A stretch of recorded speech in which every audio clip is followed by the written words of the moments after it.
Meus prezados irmãos, minhas prezadas irmãs, boa noite a todos. Pedimos a todos que façam a gentileza de colocar os telefones celulares no modo silencioso. Vamos elevar os nossos pensamentos a Jesus, agradecendo a Ele a oportunidade de nos encontrarmos mais uma vez aqui reunidos, a fim de podermos estudar o seu Evangelho, que tanto tem contribuído para o nosso aprimoramento moral, nosso aprimoramento espiritual. E para tanto rogamos a Jesus que nos proteja, que nos ampare, que os amigos espirituais aqui presentes possam descer sobre nós as bênçãos da inspiração, da compreensão, e que esse amparo, essa proteção possam ser dirigidos a todos aqui presentes, encarnados e desencarnados, bem como encaminhado aos nossos lares, aos nossos familiares, bem como a todos aqueles que sofrem, que estão passando por dificuldades, por problemas de saúde, por questões relacionadas aos processos obsessivos. Que Jesus possa se compadecer de todos, amparando-os, abençoando-os. Pai nosso que estais nos céus, santificado seja o vosso santo nome. Venha a nós o vosso reino. Seja feita a vossa vontade, aqui na terra como em todo o universo. Pão nosso de cada dia nos dai hoje, Pai. Perdoai as nossas ofensas, assim como perdoamos aqueles que nos têm ofendido. Não nos deixeis cair em novas faltas, livrai-nos do mal, pois que vossos são o reino, o poder, a majestade e a glória para todos sempre, que assim seja. E em nome de Deus, de Jesus nosso Mestre, de Paulo de Tarso, patrono da nossa casa de oração, estudo e trabalho, dos nossos benfeitores espirituais aqui presentes, iniciamos os nossos estudos evangélicos e doutrinários essa noite, na santa e bendita paz do Senhor, que assim seja. Do capítulo 17 do Evangelho segundo o Espiritismo, o item 8, a virtude. A virtude, no mais alto grau, é o conjunto de todas as qualidades essenciais que constituem o homem de bem. Ser bom, caritativo, laborioso, sóbrio, modesto, são qualidades do homem virtuoso. Infelizmente, quase sempre as acompanham pequenas enfermidades morais que as desornam e atenuam. Não é virtuoso aquele que faz a ostentação da sua virtude, pois que lhe falta a qualidade principal, a modéstia, e tem o vício que mais se lhe opõe, o orgulho. A virtude, verdadeiramente digna desse nome, não gosta de ostentar. Adivinham-na? Ela, porém, se oculta na obscuridade e foge à admiração das massas. São Vicente de Paulo era virtuoso. Eram virtuosos o digno Curadares e muitos outros, quase desconhecidos do mundo, mas conhecidos de Deus. Todas essas criaturas de bem ignoravam que fossem virtuosas. Deixavam-se ir ao sabor de suas santas inspirações e praticavam o bem com desinteresse completo e inteiro esquecimento de si mesmo. A virtude, assim compreendida e praticada, é que vos convido, meus filhos, a essa virtude verdadeiramente cristã e verdadeiramente espírita, é que vos consinto a consagrar-vos. Afastai, porém, de vossos corações tudo que seja orgulho, vaidade, amor próprio, que sempre desadornam as mais belas qualidades. Não imiteis o homem que se apresenta como modelo e trombeteia ele próprio suas qualidades a todos os ouvidos complacentes. A virtude que assim se ostenta esconde muitas vezes uma imensidade de pequenas torpezas e de odiosas covardias. Em princípio, o homem que se eleva, que ergue uma estátua à sua própria virtude, anula por esse simples fato todo o mérito real que possa ter. Entretanto, que direi daquele cujo único valor consiste em parecer o que não é? Admito de boa mente que o homem que pratica o bem experimenta uma satisfação íntima em seu coração, mas desde que tal satisfação se exteriorize para colher elogios, degenera em amor próprio. Ó vós todos a quem a fé espírita aqueceu com seus raios, e que sabeis quão longe da perfeição está o homem, jamais esbarreis em semelhante dificuldade. A virtude é uma graça que deseja a todos os espíritas sinceros. Contudo, dir-lhes-ei, mais vale pouca virtude com modéstia do que muita com orgulho. Pelo orgulho é que as humanidades sucessivamente se hão perdido. Pela humildade é que um dia elas se hão de redimir. François Nicolas Madeleine, Paris, 1863. Do capítulo 12 do Livro dos Espíritos, da perfeição moral, nós temos a questão 893, as virtudes e os vícios. Pergunta de Kardec: qual a mais meritória de todas as virtudes?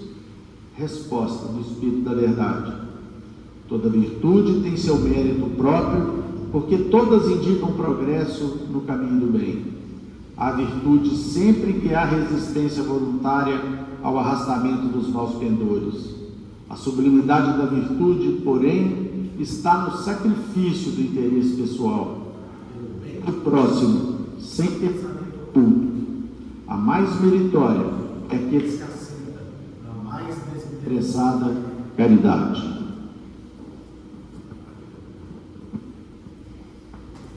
Que a paz de Jesus seja em nossos corações.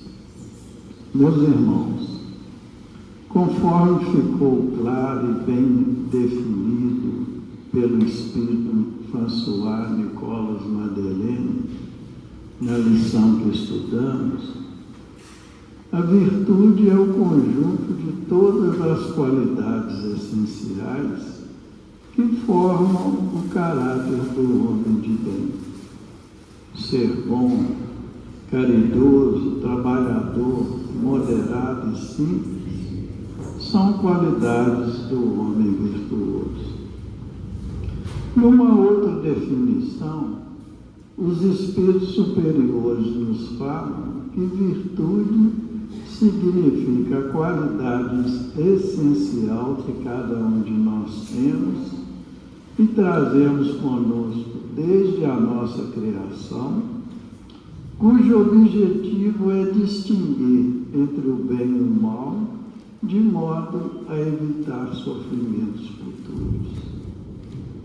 Ou seja, a virtude é o conjunto de qualidades que nós necessitamos para alcançarmos a nossa evolução espiritual e, consequentemente, a paz e a felicidade que todos buscamos. É através das virtudes que somos avaliados pela justiça divina. Somos avaliados por Deus. O valor da virtude nos é esclarecido pelos Espíritos superiores na pergunta que estudamos nessa noite, quando foi feita a eles a seguinte pergunta: qual a mais meritória das virtudes? Qual a virtude que tem mais mérito? E eles responderam: todas as virtudes têm seu mérito, porque indicam progresso no caminho do bem. A virtude, sempre que há resistência voluntária ao arrastamento das más tendências. Mas a sublimidade da virtude é o sacrifício do interesse pessoal pelo bem do próximo, sem segundas intenções. A mais merecedora das virtudes nasce da mais desinteressada caridade. Ou seja, sempre que existe a nossa vontade em combater as nossas más tendências e as tentações, existe virtude. E ela tem mais mérito quando é usada pelo bem do próximo. Então, a virtude, ela precisa ser mais praticada do que definida. Porque ela é o resultado dos nossos desejos e da nossa resistência às más tendências em favor das pessoas que convivem conosco. É por isso que François Nicolas Madeleine nos alerta para termos cuidado com as pequenas enfermidades que trazemos conosco, pois são enfermidades que tiram o brilho das virtudes. E cita, por exemplo, a ostentação, o orgulho, a vaidade e o amor próprio. Meus irmãos, infelizmente, o desejo de muitos é seguir por onde a maioria caminha. Como a maioria ainda caminha atraídos pela tentação dos bens materiais e pelo interesse pessoal, onde as más inclinações ainda predominam sobre a vontade, lamentavelmente são criaturas atraídas por falsos prazeres e falsos sentimentos, porque a grande maioria ainda não entendeu a finalidade da criação. Orgulho, vaidade, ganância, usura, poder, vícios, drogas, sexo desregrado e sentimentos inferiores de todo tipo não são verdadeiramente o caminho da paz. Se nós analisarmos todas as nossas imperfeições, nós vamos perceber que elas estão ligadas ao egoísmo e ao apego às coisas materiais. Aí poderá se perguntar, por que os bens materiais atraem tanto? Se eles são a causa de tantas tristezas, por que eles foram criados por Deus? Foi justamente preocupado com essa questão que Allan Kardec perguntou aos espíritos superiores, na pergunta 712 do Livro dos Espíritos. Com que fim pôs Deus atrativo no gozo dos bens materiais?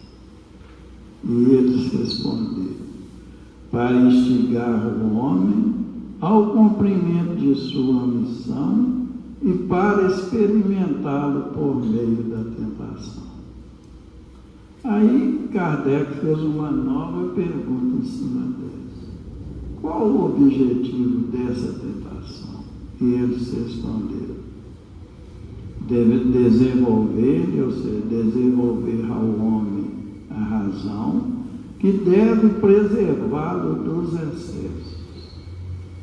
Ou seja, Deus nos criou simples e ignorantes, sem nenhum saber, para que pudéssemos, pelos nossos próprios méritos, desenvolver a inteligência e atingir a perfeição. Deus colocou a atração nos bens materiais para nos estimular a usar os bens materiais pela sua utilidade. A diferença com seu uso talvez comprometeria a harmonia do universo. Ou seja, se não houvesse o progresso material, não haveria o progresso material se o homem não tivesse atração pelos bens materiais. mediante a organização que nos deu, Deus traçou o limite das nossas necessidades. Mas nós somos criaturas insaciáveis. Sendo insaciáveis, os vícios modificaram a finalidade da nossa criação, nos levando a buscar coisas fora do objetivo a que fomos criados. É de onde surgiram fantasias, os vícios, a paixão, que representa o excesso que se acresceu à vontade. A resposta é muito clara. Por mais difícil que seja o ambiente onde se vive, as virtudes são colocadas em nossas vidas para que possamos resistir às tentações. Como todas as virtudes possuem mérito próprio, quem as pratica dá sinal de progresso resistindo às tentações. Isso também foi respondido pelos espíritos superiores. No Livro dos Espíritos, na questão 645, quando foi perguntado a eles: quando o homem se acha, de certo modo, mergulhado na atmosfera do vício, o mal não se torna um arrastamento quase irresistível? E eles responderam: arrastamento sim, irresistível não. Porquanto, mesmo dentro da atmosfera do vício, com grandes virtudes às vezes deparas. São espíritos que tiveram a força de resistir e que, ao mesmo tempo, receberam a missão de exercer boa influência sobre os seus semelhantes. Meus irmãos, é uma situação que reflete a atual conjuntura moral do nosso planeta. Vivemos um tempo de dúvidas e incertezas que tem levado muitas pessoas ao desespero quando se veem envolvidas com acontecimentos sombrios que as deixam perdidas sem encontrar resposta. Infelizmente, a grande maioria não tem ideia do período de dores que aos poucos vai tomando conta de muitos, por não saberem que a nossa qualidade de vida se expressa perante a justiça divina através da maneira com a qual julgamos, convivemos e respeitamos o direito dos nossos semelhantes. Isso porque nós recebemos da vida, em nossa caminhada evolutiva, de acordo com o que lhe oferecemos. O bem e o mal praticados reverterão fatalmente em luzes ou sombras no nosso caminho. Cada um receberá, nos ensina Jesus, de acordo com as suas obras. É a lei de causa e efeito, segundo o qual cada um colhe o resultado, o fruto da sua própria semeadura, ou seja, sofre as consequências de seus atos.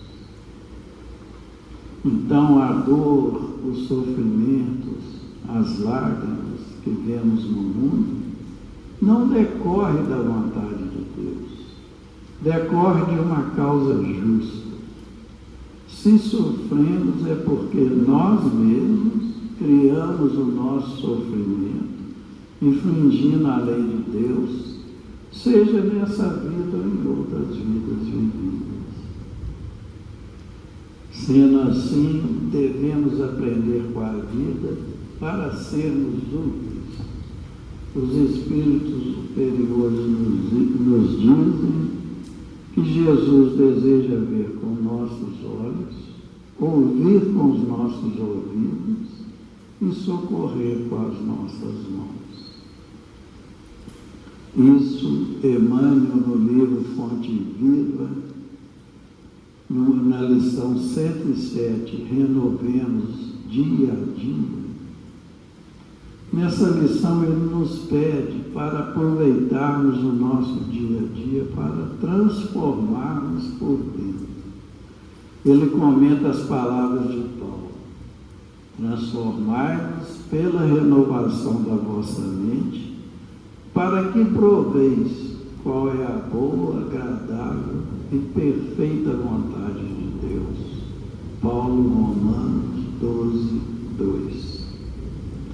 E Emmanuel, comentando esse ensinamento, ele nos esclarece que não adianta a nossa transformação aparente da nossa personalidade na feição exterior.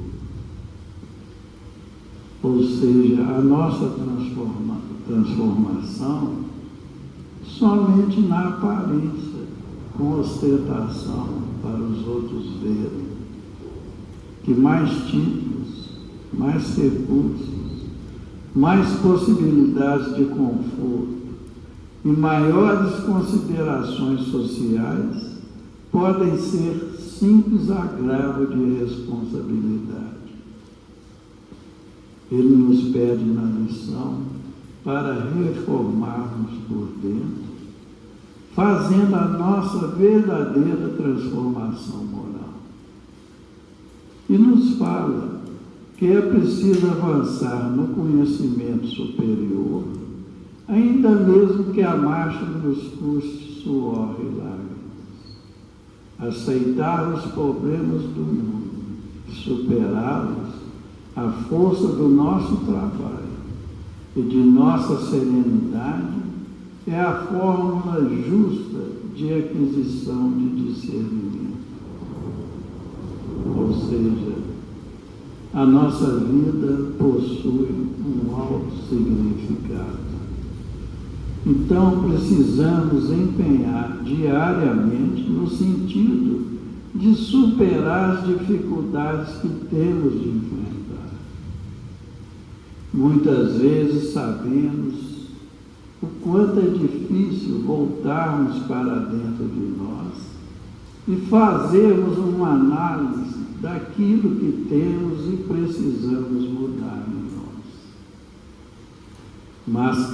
Mascarar os erros criados por nós mesmos, achando que isso vai resolver os nossos problemas, é mais um erro que cometemos.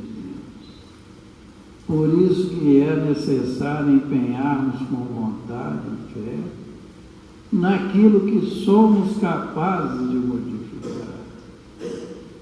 Por isso Emmanuel nos pede para levarmos a nossa vida com paciência, trabalhando e servindo, por ser esta a forma para compreendermos as situações da vida.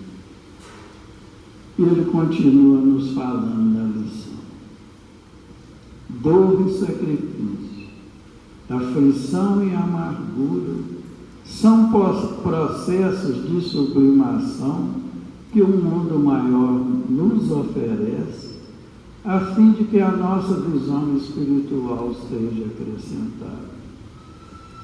Facilidades materiais costumam estagnar-nos a mente quando não sabemos vencer os perigos fascinantes das vantagens terrestres.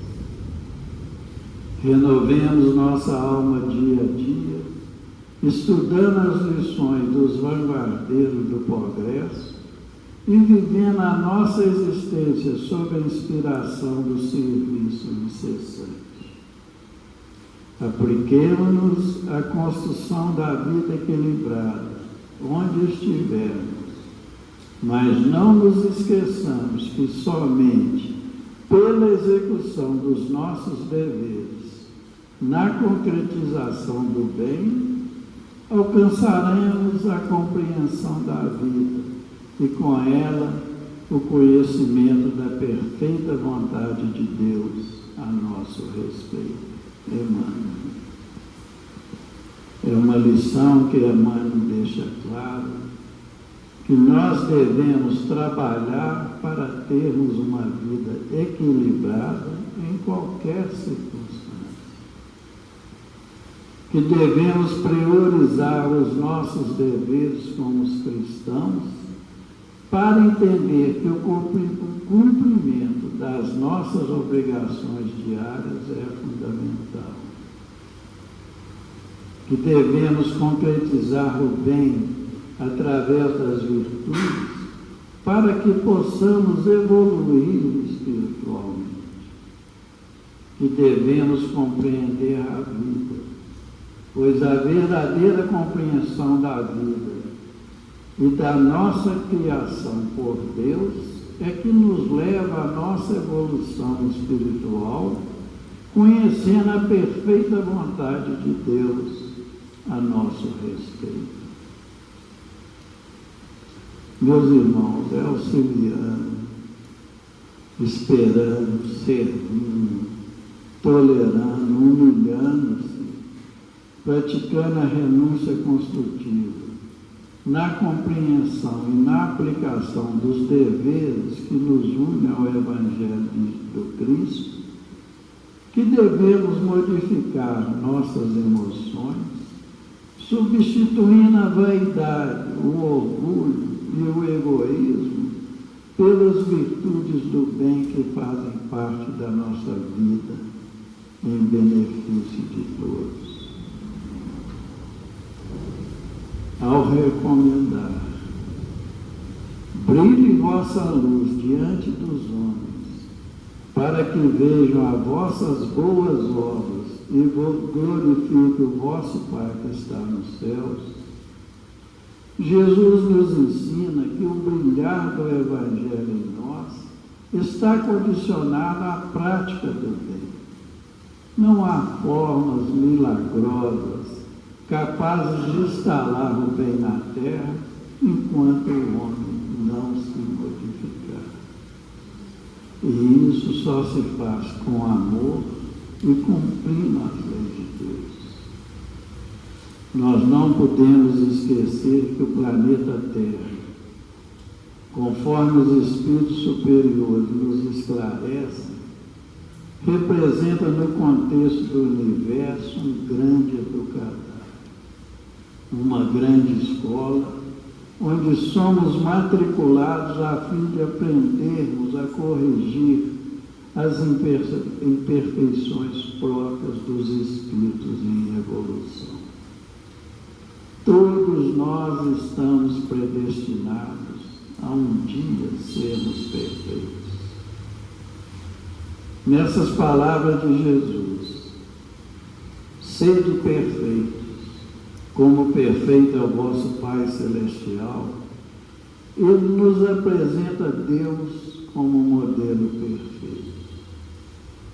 Mas seria muita pretensão nossa querer alcançar a perfeição daquele que nos criou. Só Ele é perfeito em tudo. Ele é a própria perfeição. Então, o que Jesus nos apresentou foi um modelo. É nesse modelo perfeito que devemos espelhar. Daí a necessidade de aprendermos a crescer moral e espiritualmente. Nós precisamos nos preocupar com os nossos patrimônios eternos, aqueles que não acabam nunca. A doutrina espírita nos esclarece que uma das principais finalidades da reencarnação é nos dar condições necessárias para que possamos adquirir virtudes que compõem o admirável conjunto das qualidades pessoais e que representam o nosso patrimônio eterno. São elas que formam a inteireza de caráter, que faz com que possamos trazer a cada renascimento na terra as condições necessárias para nos desligarmos das imperfeições que impedem a nossa evolução. Que Jesus nos ampare e nos abençoe a todos. Passando a palavra ao nosso irmão eu.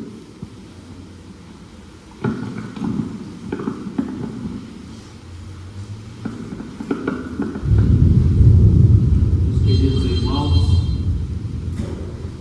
e irmãs aqui presentes, sobre as bênçãos dessa chuva maravilhosa que cai sobre a nossa cidade nessa noite de verão, nós iniciamos o nosso estudo dessa noite, a nossa participação, lembrando aqui a pergunta 893, em que nós percebemos como a doutrina espírita, com todo respeito a todas as religiões que figuram no mundo como escudo de salvação para tantas e tantas pessoas no planeta, mas como a doutrina espírita possui conceitos avançados que retratam com fidedignidade o pensamento de Jesus. E Kardec pergunta aos espíritos qual a mais meritória de todas as virtudes. Os espíritos respondem de uma maneira magistral, meus irmãos e minhas irmãs, que é preciso que nós reflitamos profundamente na resposta dada pelos espíritos superiores. Vejam só, relembremos aqui, toda virtude tem seu mérito próprio, porque todas indicam progresso no caminho do bem. A virtude sempre que há resistência voluntária ao arrastamento dos maus pendores. Então, todas as vezes que nós nos esforçamos para corrigir os defeitos, alguns deles que já nos fizeram repetir reencarnações diversas por causa desses defeitos, todas as vezes que nós conseguimos avaliá-los, reconhecê-los em nós e combatê-los no dia a dia, tentando melhorar, tentando resistir através da nossa vontade a influência que eles causam em nossas vidas, aí há virtude, conforme nos diz aqui os Espíritos. E continua a resposta tão sublime. A sublimidade da virtude, porém, está no sacrifício do interesse pessoal. Vou repetir, meus irmãos. A sublimidade da virtude está no sacrifício do interesse pessoal. O que é o interesse pessoal? O interesse pessoal é quando nós colocamos as nossas prioridades, as nossas vontades, os nossos objetivos, a nossa busca, sempre, absolutamente sempre, à frente de nossas vidas. Eu diria mais, às vezes, de forma absoluta e exclusiva. Quando nós apenas pensamos em nós. Quando nós vamos muito bem, caminhamos muito bem, somos gentis, somos bons cidadãos, somos criaturas que convivem de maneira normal na sociedade, somos bons pais, bons filhos, bons cidadãos, mas na hora que envolve o nosso interesse pessoal, brota dentro de nós uma outra figura. Parece que nós nos transformamos para defender esses interesses que nós julgamos ser totalmente possuidores. Quando me refiro aos interesses, me refiro aos interesses em especial da materialidade, dos nossos bens, as nossas conquistas passageiras, o nosso ponto de vista, às vezes até a nossa família, aqueles que estão ao nosso lado, que muitas vezes dependem de nós para podermos ensinar-lhes o caminho da solidariedade humana, para ensinarmos o caminho da caridade, ensinarmos o caminho da boa convivência com o semelhante, do amor ao próximo, e, no entanto, muitas vezes nós ensinamos e exemplificamos apenas o cultivo do interesse pessoal. Apenas aquilo que nos diz respeito. Então, às vezes, nós frequentamos as religiões, todas elas, nós nos tornamos criaturas que convivem de uma maneira natural na sociedade, mas ainda possuidores de um egoísmo que nos impede de avançar, que nos impede de caminhar, que não deixa que nós possamos buscar a mais sublime das virtudes, que é a caridade, que se manifesta naquelas nossas atitudes em prol dos nossos semelhantes, mesmo que a gente tenha que renunciar a alguma coisa, mesmo que a gente tenha de abrir mão de alguma coisa que nos pertence, de um bem a mais que às vezes nem faria tanta diferença assim em nossas vidas, mesmo que nós tivéssemos que distribuir um pouco do nosso tempo para podermos nos solidarizar com aqueles que sofrem, abrindo mão do conforto das nossas casas, do nosso lazer, para podermos dar as mãos a alguém que se encontra desesperado. Quando nós sabemos entender e abrir mão da nossa razão. E tem uma pergunta aqui no Livro dos Espíritos exatamente nesse sentido. Quando nós, como é que nós estaremos realmente no caminho da evolução superior? Quando nós, mesmo tendo razão, somos capazes de conviver com o nosso semelhante no clima de paz. Como Jesus fez diante daquelas criaturas que, como nós, afrontaram o Messias, sem desentender nada a sua missão, como Pilatos e Herodes, que fizeram com que o Mestre os olhasse de maneira compadecida, e mesmo sendo ele a razão das razões do nosso planeta, ele nos perdoou, como perdoou todos nós, estabelecendo para nós um exemplo de perdão e de paz. Então, meus irmãos, a mais meritória das virtudes é a que assenta na mais desinteressada caridade. Estamos ainda em busca dessa conquista, mas vamos conseguir. Se Deus quiser, haveremos de conseguir, ainda nessa vida, enxergar a plenitude dessa virtude que nos ensinam os Espíritos superiores, interpretando o Evangelho de Jesus, que foi constantemente, significou constantemente esse exemplo de renúncia de tudo em nosso favor, em favor das nossas vidas, e vida em plenitude, porque graças à reflexão do exemplo do Cristo é que nós temos conseguido avançar pouco a pouco nessas muitas reencarnações que tivemos, ainda mais jungidos, mais ligados à primitividade do que nós éramos há milênios atrás.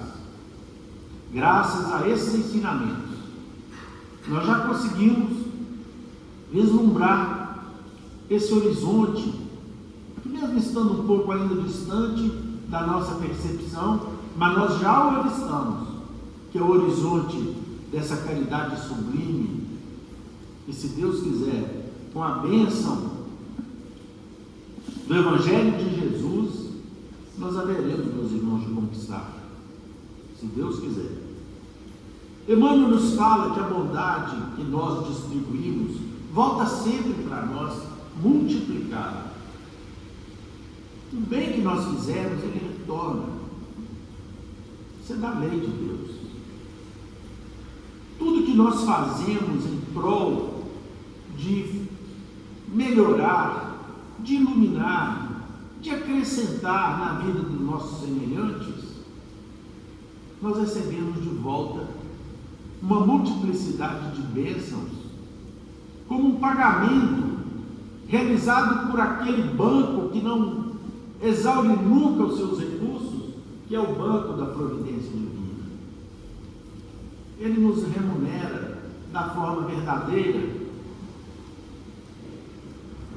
nos enriquecendo os espíritos com as dádivas multiplicadas que vêm em regresso às pequenas atitudes de amor que nós já somos capazes de praticar ao longo dessa vida.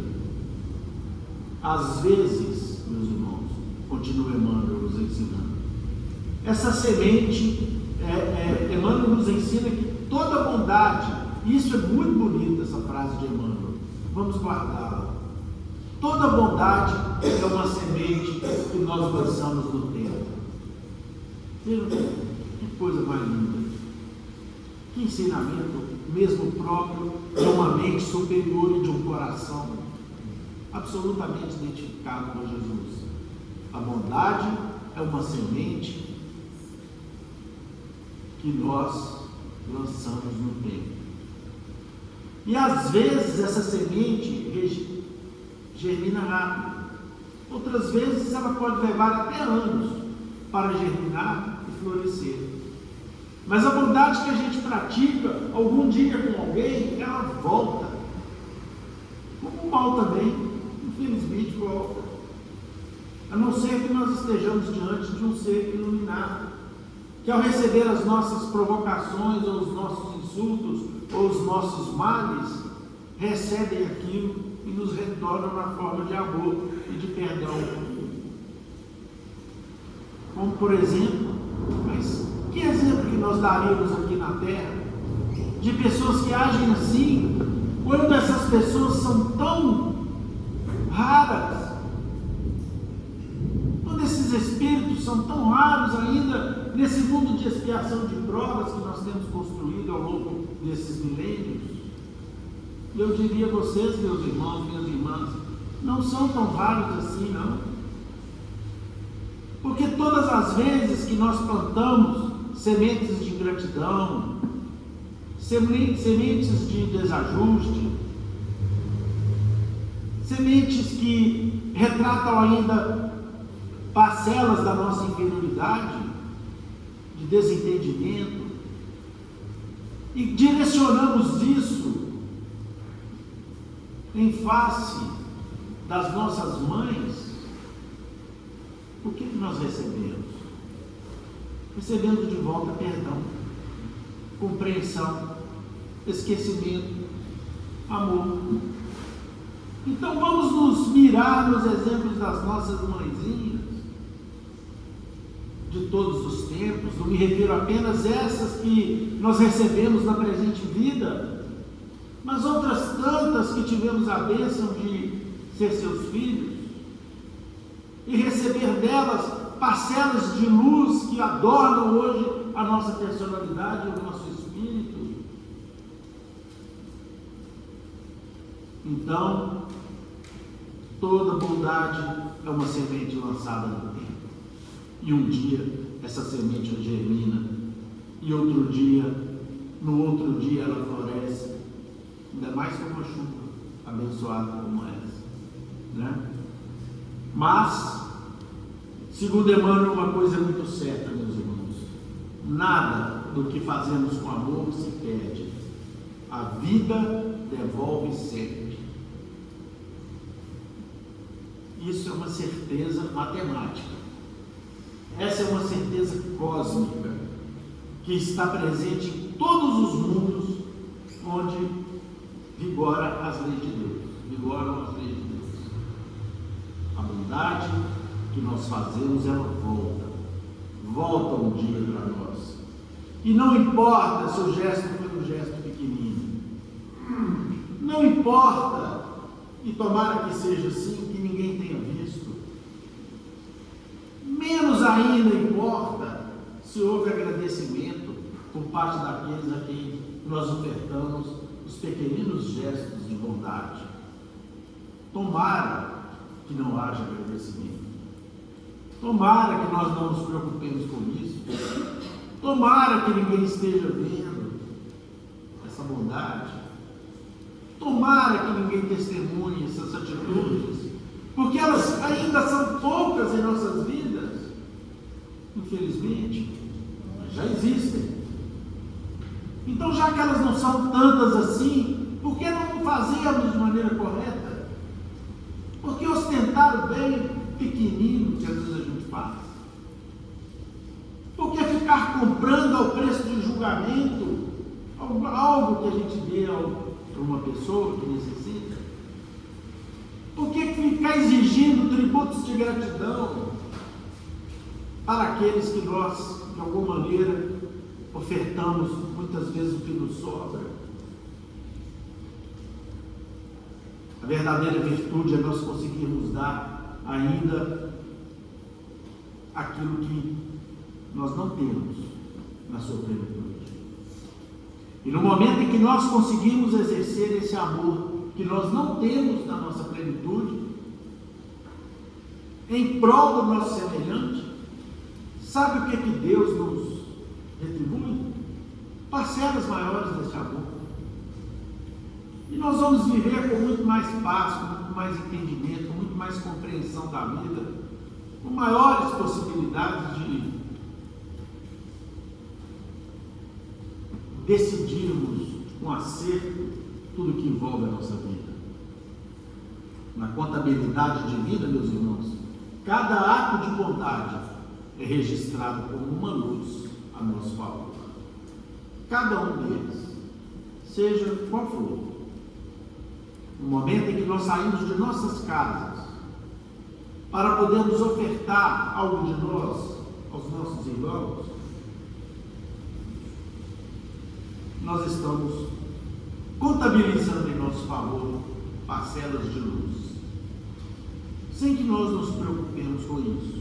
Preocupemos apenas em fazer, e em fazer sempre, em tornar isso uma rotina em nossas vidas.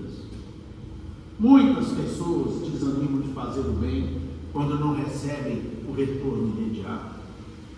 Alguns dizem assim, tem uma frase que alguém um dia me disse que eu nunca esqueci, infelizmente. Ela sempre me vem à mente. O dia do benefício é a véspera da ingratidão. Eu aprendi isso um dia, infelizmente nunca esqueci. Como se a gente tivesse que exigir gratidão das pessoas. Se nós estamos dando alguma coisa, se nós estamos ajudando alguém, nós vamos exigir gratidão por quê? E aqui no Evangelho, os Espíritos nos ensinam que se nós exigirmos a gratidão do nosso próximo, nós já estamos pagos. Deus não nos deve nada mais. Nós não vamos recolher absolutamente nada daquele banco da providência divina, que é tão rico em benefícios para cada um de nós. Mas nós exigimos a gratidão, recebemos a gratidão, acabou o nosso mérito. Ele se esvaiu, ele se diminuiu, porque nós pedimos algo em troca para poder beneficiar o nosso egoísmo. Porque quando nós exigimos a gratidão de alguém, é porque nós estabelecemos para nós uma supervalorização. Não, eu só tenho que me agradecer, eu fui seu benfeitor. Ah, meu Deus, isso é muito difícil, mas nós precisamos, nós dependemos de mudar essa dinâmica das nossas vidas em sociedade para que nós tenhamos condições de fato, recebermos o Evangelho de Jesus como parcela de luz em nossas vidas, por compreender a essência desse Evangelho, que consiste fundamentalmente no amor ao próximo, de forma desinteressada. Amar por amar. Nós temos um exemplo lindo das Escrituras, no Evangelho no Novo Testamento, que é a lição do bom samaritano, a parábola do bom samaritano, feito lá morto, semi-morto na estrada.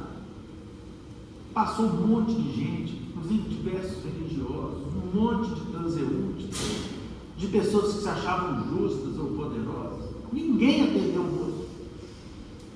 O samaritano que desceu do seu cavalo, foi lá, curou os feridos, levou o moço para a hospedaria, pagou o hospedeiro, ainda falou: cuida dele, que quando eu voltar eu pago o que for devido.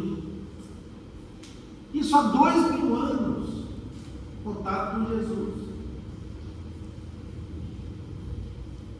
E hoje, o que nós já somos capazes de fazer de maneira totalmente desinteressada para que esse bem volte para nós como parcelas de luz? Porque o bem verdadeiro, meus irmãos, segundo o nosso benfeitor Emmanuel, não busca recompensa, ele nasce do coração ou dos corações que compreendem o seu papel no mundo. Quando nós compreendemos o nosso papel aqui no mundo, nós começamos a entender que o amor é um desses objetivos. Nós temos que viver em família, nós temos que cuidar dos nossos filhos, nós temos que viver em sociedade, nós temos que trabalhar, nós temos que ir ao médico, nós temos que buscar as coisas do mundo. Isso faz parte. Mas nós temos também que buscar o amor ao nosso próximo, que pode estar presente em todas as coisas que nós buscamos no mundo. Nós podemos amar no nosso trabalho, na rua, dentro do centro espírita, na família. Nós podemos exercer esse amor sem qualquer interesse de recompensa. Ser virtuoso é iluminar o caminho onde nós passamos. É aquilo que às vezes a gente ouve as pessoas dizerem: que bom quando eu chego próximo de uma determinada pessoa e recebo dela uma vibração tão boa. Que bom nós nos tornarmos criaturas em que as pessoas se aproximem de nós e se sintam bem. E nós só vamos conseguir isso compreendendo a necessidade de amar ao nosso semelhante, recebendo as pessoas como na qualidade de amigos, na qualidade de irmãos, ainda que não os tratemos assim, mas como se eles fossem.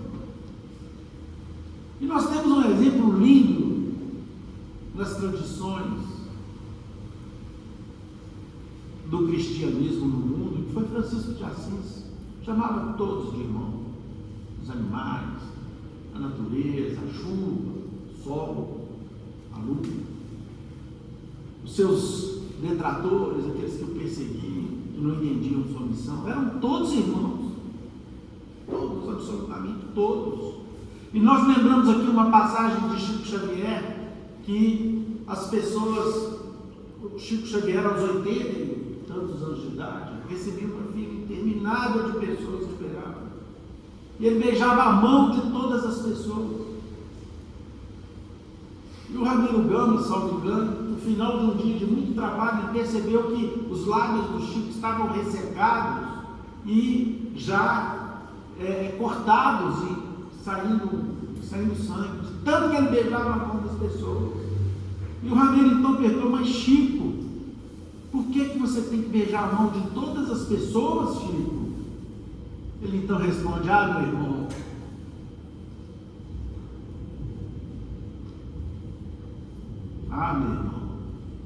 é porque eu já não consigo mais lhes beijar os pés.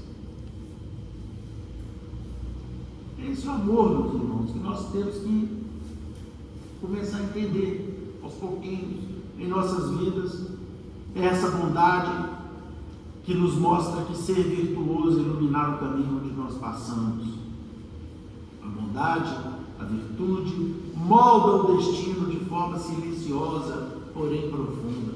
Nós vamos transformando a nossa vida como aquele discípulo anônimo narrado lá no livro Jesus no Lar, a caridade desconhecida. Ele não tinha um tostão para dar para ninguém. Ele tinha um dinheirinho que ele tinha para cuidar da família e dos filhos dele. Mas ele procurava amar o seu próximo, distribuindo o quê? Distribuindo carinho, distribuindo favores e gentilezas, procurando não falar mal das pessoas. E quando ele estava junto com outros colegas no serviço, que alguém falava, ele tentava descobrir uma qualidade daquela pessoa que estava sendo atacada. Se não fosse possível, ele se ausentava ali daquela conversa, discretamente, sem alardear, sem desautorizar ninguém, simplesmente se afastava. Procurava ser um cidadão que não deixava lixo pelas ruas, pelo contrário, colhia os detritos, as sujeiras, para que ninguém tropeçasse ali e jogava na lata de lixo. Em casa, era aquele pai sempre querido quando voltava, porque sempre tinha uma palavra de conforto, de consolo, embora o lar humilde.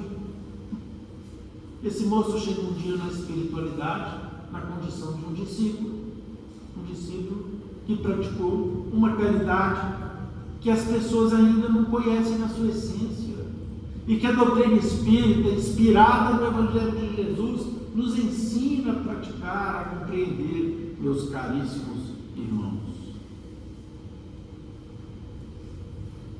Quando a energia que nós exteriorizamos no mundo é a mesma que retorna para nós. Se nós exteriorizamos energias de paz, de amor, de tranquilidade, nós recebemos de volta essas energias. E mesmo nos problemas, mesmo diante das tempestades que fazem parte do cotidiano de todos nós, quando nós reagimos a essas tempestades com uma energia de revolta, de incompreensão, de raiva, de desilusão, de desesperança, é isso que nós recolhemos de volta do universo. Mas quando diante dos problemas, nós nos colocamos numa condição de humildade, reconhecendo que nós somos os seus causadores, e que, portanto, cabe a nós, auxiliados pelo Cristo, por Deus, resolver esses problemas, nós resolvemos. Deus nos auxilia, nos ajuda, nos inspira, nos dá forças, compreensão. E a doutrina espírita nos mostra que quando nós oferecemos amor, a vida nos devolve paz.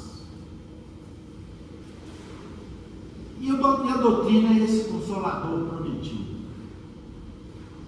É o consolador prometido por Jesus. E que bênção termos ela em nossas vidas, especialmente porque ela é um convite à nossa meditação, à prece, mas também é um convite ao esforço e ao trabalho.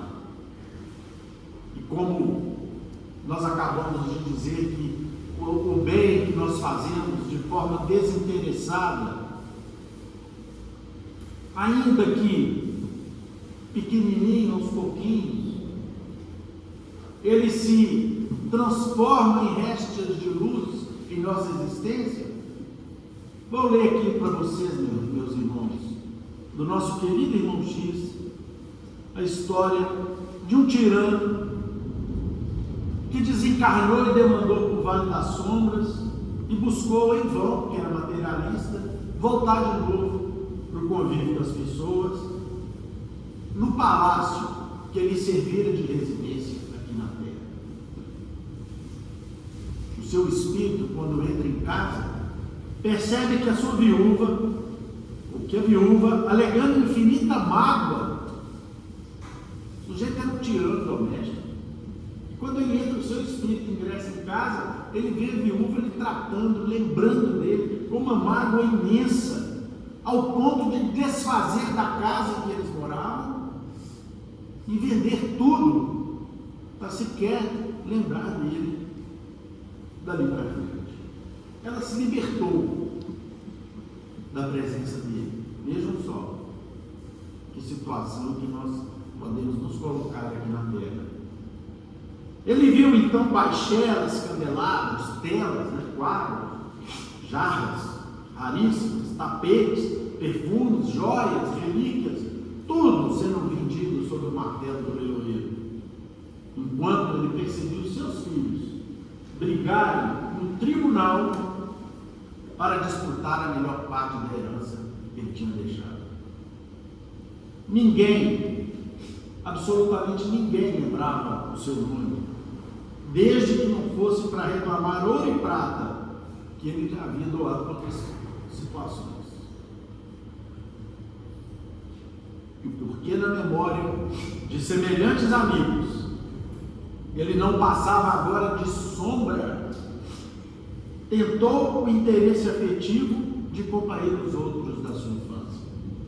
Então aqueles que eram seus amigos, entre aspas, amigos da sua riqueza, na verdade, o tinham como uma sombra que ficou no passado, como um homem comum, um tirano, ganancioso e possivelmente avarento.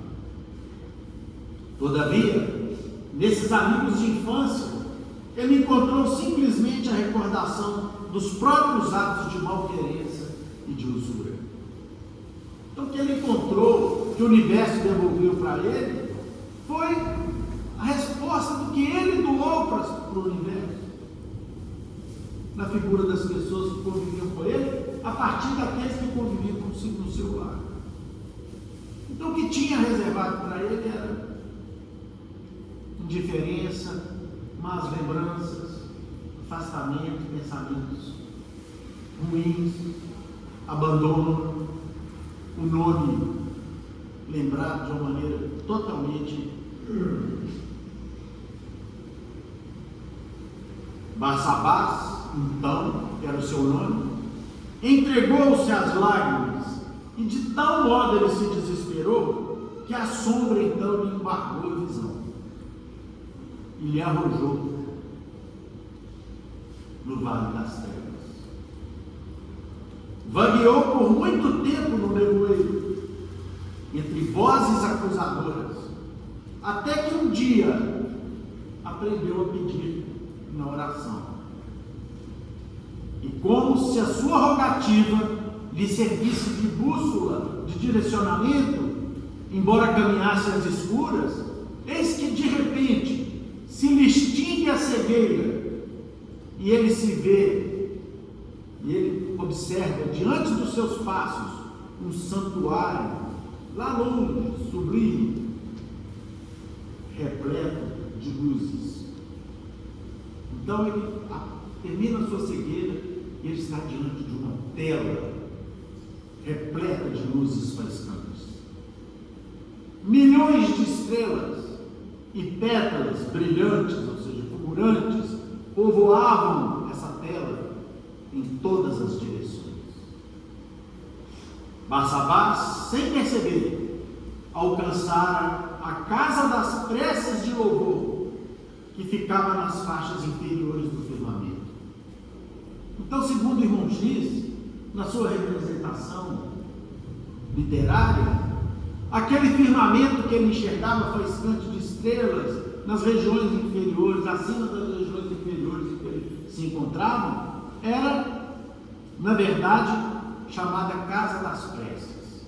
Cada luz daquela ali era uma prece que foi enviada aqui no mundo e estava ali depositada em favor de alguém. Não obstante deslumbrado, chorou, impulsivo, diante do ministro espiritual que tomava conta ali, que velava naquele pórtico. Após ouvir-o generoso, o funcionário angélico falou, sereno: Barsabás, cada fragmento de luz que contemplas prece de gratidão que subiu da terra. Ai de mim, chorou o desventurado, eu jamais fiz o bem. Eu jamais fiz o bem. Com certeza, não tem nenhuma dos 10 aí para mim. Em verdade, prosseguiu o benfeitor informante, trazes contigo, meu caro, em grandes sinais, o pranto e o sangue dos doentes e das viúvas, dos velhinhos e dos órfãos indefesos que você despojaste, que você prejudicou nos teus dias de invigilância e de crueldade na terra. Entretanto, tens aqui em teu crédito uma oração de louvor. Uma oração de louvor.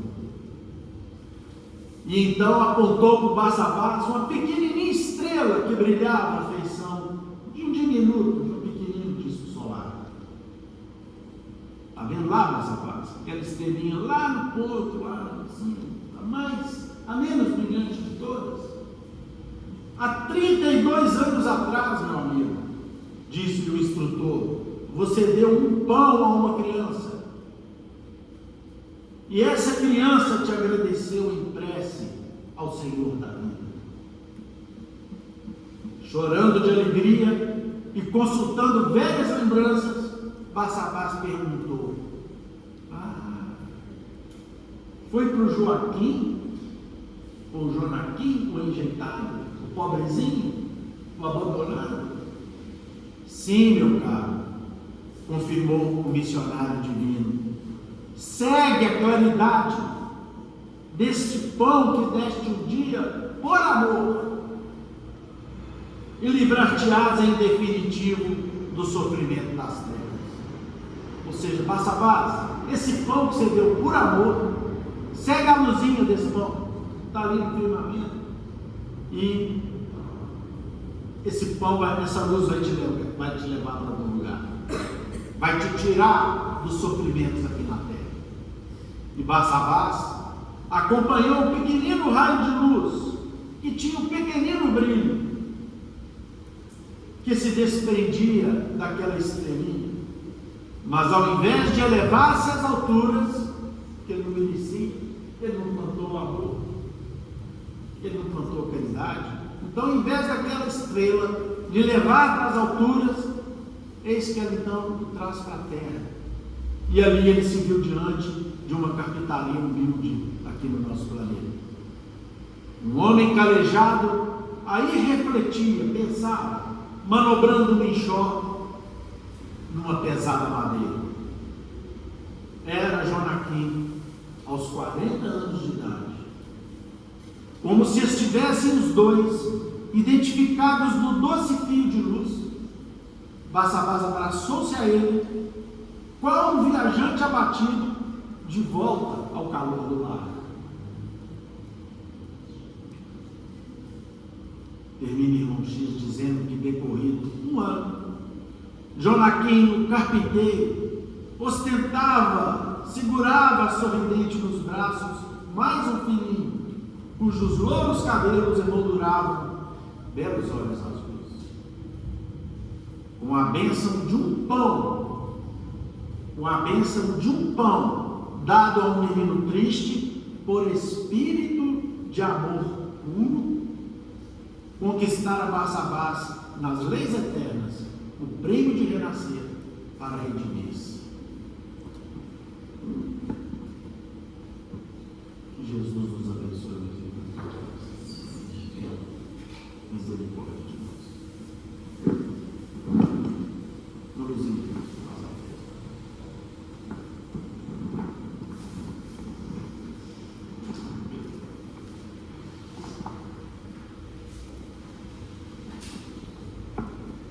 Pai nosso que está nos céus, santificado seja o vosso nome.